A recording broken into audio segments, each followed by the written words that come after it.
दक्षिण विधायक अनीता बधेल ने मंगलवार को एक प्रेस वार्ता आयोजित कर राज्य सरकार व प्रदेश के मुख्यमंत्री पर कई गंभीर आरोप लगाए। अनीता बधेल ने बताया कि विशेष श्रेणी योजना के अंतर्गत राज्य भर में जो पंजीकरण किए गए उनमें से लगभग 8000 लोगों के पंजीकरण फेल हो गए।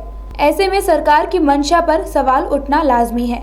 बधेल ने आरोप लगाया कि केंद्र सरकार द्वारा मुहैया कराए गए खाद्य पदार्थों पर राज्य सरकार राजनीति कर रही है, जबकि प्रदेश के लोग लॉकडाउन में राहत को तरस रहे हैं। उन्होंने सोमवार रात सरकार की ओर से जारी गाइडलाइन को लेकर भी सवाल भी खड़े किए, जिसमें तंबाकू पदार्थ पर से रोक हटाने की घोषणा की है। बधेल का आरोप था कि 2 अक्टूबर गांधी जयंती के अवसर पर मुख्यमंत्री अशोक गहलोत ने पूरे राज्य भर में तंबाकू पदार्थ पर रोक लगाने की घोषणा की थी और आज रोक हटाने की अनुज्ञा जारी कर रहे हैं। ऐसे में अशोक गहलोत की मंशा पर सवाल खड़े होना लाजमी है। नमस्कार, मैं रूपेंद्र शर्मा SKV न्यूज़ के लिए अपने कैमरामैन कौशल के साथ इस वक्त मौजूद हूँ दक्षिण विधायिका अनीता बधेल जी के निवास पर, जिन्होंने एक पत्रकार वार्ता आमंत्रित की है। वो विशेष तौर से जो है मुख्यमंत्री पर आरोप लगा रही हैं कि जिस तरह से विशेष श्रेणी के परिवारों को सहायता देने के लिए उन्होंने विज्ञापन दिया और उसके बाद पूरे राजस्थान भर से जो पंजीकरण कराने लगे लोग, तो उनका आरोप है कि लगभग 8500 परिवारों के पंजीकरण हुए ही नहीं, रद्द हो गए। ऐसे में हम अनीता बधेल जी से बात करते हैं कि वो किस तरह से आरोप लगा रही हैं। देखिए, मुख्यमंत्री जी जब से कोविड-19 के चलते लॉकडाउन प्रदेश में हुआ है, वो रोज़ मुख्यमंत्री जी प्रधानमंत्री जी को पत्र लिखते, उसको अखबार में शाया करते और अपनी जिम्मेदारियों से इतिश्री कर लेते। लेकिन प्रधानमंत्री महोदय ने उनके एक एक पत्र का संज्ञान लिया है और जब उन तक ये बात पहुंचाई गई कि खाद्य सुरक्षा के अतिरिक्त भी लोगों को खाद्यान्न दिया जाना चाहिए, तो प्रधानमंत्री जी ने 3 माह तक के खाद्यान्न को पूरे देश भर में फ्री में देने की योजना बनाई, प्रधानमंत्री गरीब कल्याण योजना के तहत। अब जब प्रधानमंत्री जी ने गेहूं दे दिया 3 महीने तक का, परंतु ये सरकार उस गेहूं को किस तरह से विशेष श्रेणी तक बांटा जाए उसकी व्यवस्था नहीं कर पा रही है। और उसका एक छोटा सा उदाहरण मैं आपको देती हूँ। ये एक आदेश है 15 तारीख का, आप इसको गौर से देखिएगा। 15 मई को ये आदेश निकला।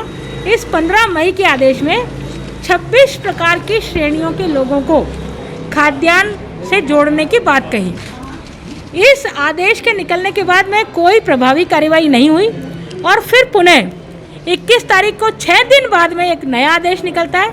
उस नए आदेश में 37 प्रकार की खाद्यान्न श्रेणी से जुड़ने की बात कही जाती है कि हम 37 प्रकार के लोगों को खाद्यान्न की श्रेणी से जोड़ेंगे। ये उसका एक दूसरा उदाहरण है। पहली बात तो 6 दिन के अंतराल से दूसरा ऑर्डर निकलना सरकार की कार्यशैली पर प्रश्न चिन्ह लगाता है कि सरकार कैसे सरक के काम कर रही है। ये ऑर्डर 21 तारीख को निकलता है, 22 तारीख से पंजीकरण होना शुरू होता है, 23 तारीख की शाम को ये पंजीकरण बंद हो जाता है, पोर्टल बंद हो जाता है ई-मित्र पर और उस पर किसी प्रकार का पंजीकरण नहीं होता। मेरे द्वारा सरकार को जब ये बात ध्यान में दिलाई गई तो फिर पुनः उस सॉफ्टवेयर को अपडेट करके ई-मित्रों पर पंजीकरण प्रारंभ हुआ। ये बात रविवार की है, 24 तारीख की 2 बजे पंजीकरण प्रारंभ होता है और 25 तारीख की शाम को यानी कि एक दिन बाद ही 6 बजे जितने भी पंजीकरण 2 दिन में हुए हैं, ऐसे पंजीकरणों में से 8000 पंजीकरण फेल बता देता है पोर्टल कि ये फेल हो गए हैं, किन्हीं तकनीकी कारणों से फेल हो गए हैं।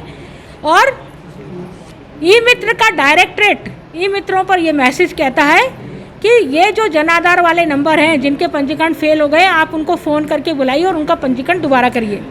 मुझे ये समझ में नहीं आता कि ई-मित्र वालों ने क्या उनके नाम और नंबर थोड़ी सेव करके रखे हैं जो उनको वापस बुला लेंगे पंजीकरण करने के लिए। ऐसे 8000 लोग कहाँ जाएंगे जिनका पंजीकरण हो चुका है और उनको कौन सा ई-मित्र वाला दोबारा बुलाएगा पंजीकरण कराने के लिए? उनके साथ तो ये धोखा है। तीसरी बात, ये विज्ञापन में मुख्यमंत्री जी छाप रहे हैं कि लॉकडाउन की अवधि में राज्य सरकार द्वारा जिन्हें पूर्व में 2500 रुपये की सहायता मिल चुकी है उनको ये पंजीकरण नहीं होगा। अजमेर दक्षिण में 560 ऐसे लोग हैं जो 2500 रुपये को प्राप्त करने की पात्रता रखते हैं, लेकिन उनको ये 2500 रुपये आज तक नहीं मिले। ऐसे परिवार जिनको 2500 रुपये भी नहीं मिले हैं लेकिन वो पात्रता रखते हैं, इसलिए सरकार ने उस श्रेणी में से हटा दिया, विशेष प्रकार की श्रेणी में से। अब वो विशेष प्रकार की श्रेणी में भी पंजीकरण नहीं करा पा रहे और 2,500 रुपये भी प्राप्त नहीं कर पा रहे हैं, तो वो दो पाटों के बीच में फंस रहे हैं। सरकार उनके लिए क्या व्यवस्था कर रही है? तो ये बहुत बड़ा प्रश्न चिन्ह है। जिस डिपार्टमेंट का, जिस विभाग का मुखिया स्वयं मुख्यमंत्री हो, सूचना प्रौद्योगिकी विभाग के मंत्री स्वयं मुख्यमंत्री हैं, उस डिपार्टमेंट की ये हालत है तो बाकी के विभागों की क्या हालत हो रही होगी, है ना? ये मेरा बहुत बड़ा प्रश्न है। इसलिए ये मुख्यमंत्री, ये शासन, ये प्रशासन पूरी तरह से फेल है, राहत के नाम पर जीरो है। जहाँ एक और प्रियंका गांधी जो फर्जी गांधी लगाती है अपने नाम के आगे, वो प्रियंका खान कहें या वो प्रियंका वाड्रा कहें उसको, वो एक तरफ तो कहती है कि पानी बिजली के बिल माफ़ करो, दूसरी तरफ हमारे प्रदेश के मुख्यमंत्री कहते हैं कि पानी बिजली का बिल माफ़ नहीं करेंगे तो 2% पेनल्टी लगेगी। ये राहत का तरीका है क्या? इसलिए ये सिर्फ बेवकूफ़ बनाने के अलावा इस सरकार के पास और कोई काम नहीं है, और कोई काम नहीं। तो आपने देखा कि किस तरह से तथ्यात्मक जानकारी के साथ विधायिका अनीता बधेल ने मुख्यमंत्री पर आरोप लगाए हैं। एक दूसरा मुद्दा और है उनका कि किस तरह से रात को 11:30 बजे एक नोटिफिकेशन जारी किया जाता है कि प्रदेश में तंबाकू उत्पाद फिर से शुरू किए जाएंगे। इस पर उनका क्या आरोप है, ये भी जानते हैं। देखिए, मैं आपको ये दिखा रही हूँ, आप इसको अच्छे से देखिए। और दूसरी तरफ ये एक नोटिफिकेशन सरकार का निकला, इसको भी देखिए। इस दोनों बातों में सरकार ने 2 अक्टूबर को घोषणा करी थी कि हम प्रदेश में तंबाकू उत्पाद नहीं बिकेंगे। गांधी जयंती के अवसर पर हमने ये आदेश निकाला है, सरकार ने ये तय किया है कि हम प्रदेश में तंबाकू उत्पाद नहीं बेचेंगे। ये 2 अक्टूबर को गांधी जयंती के दिन भी राजनीति करते हैं, ये बहुत बड़ी शर्म की बात है। कांग्रेस को डूब मरना चाहिए कि गांधी जयंती को भी उन्होंने राजनीति का अखाड़ा बनाया।